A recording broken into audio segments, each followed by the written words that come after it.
امام شابی رحمہ اللہ سے روایت ہے، انہوں نے کہا، میں نے حضرت نعمان بن بشیر رضی اللہ عنہما کو منبر پر اپنے کانوں کی طرف انگلیوں سے اشارہ کر کے یہ فرماتے سنا، میں نے رسول اللہ صلی اللہ علیہ وآلہ وسلم سے سنا، آپ صلی اللہ علیہ وآلہ وسلم فرما رہے تھے، حلال واضح ہے اور حرام بھی واضح ہے، اور ان دونوں کے درمیان کچھ شبہ والی چیزیں ہیں جن سے اکثر لوگ واقف نہیں، تو جس نے شبہ والی چیزوں سے اجتناب کیا اس نے اپنے دین اور اپنی عزت کو بچا لیا، اور جو کوئی شبہ والی چیزوں میں مبتلا ہو گیا وہ حرام میں مبتلا ہو جائے گا۔ جیسے ممنوعہ چراگاہ کے ارد گرد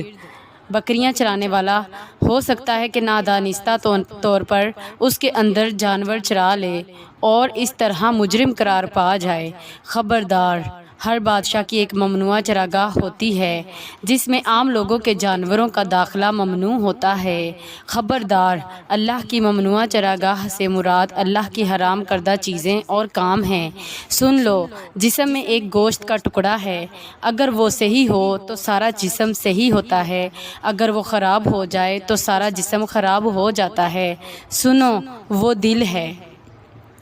حضرت انس بن مالک رضی اللہ عنہ سے روایت ہے، عرض کیا گیا، اے اللہ کے رسول صلی اللہ علیہ وآلہ وسلم، ہم مسلمان کب نیکی کا حکم دینا اور برائی سے منع کرنا چھوڑ بیٹھیں گے؟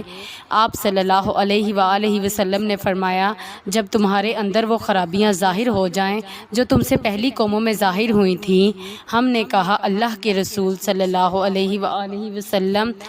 ہم سے پہلی امتوں میں کیا ظاہر ہوا تھا؟ آپ صلی اللہ علیہ وآلہ وسلم نے فرمایا، حکومت کم عمر یا بچگانہ ذہن رکھنے والے افراد میں اور بے حیائی بڑوں میں، جوان تو بدکاری میں ملوث ہوں گے ہی، بوڑھے بھی باز نہیں آئیں گے، اور علم تمہارے ذلیل لوگوں میں۔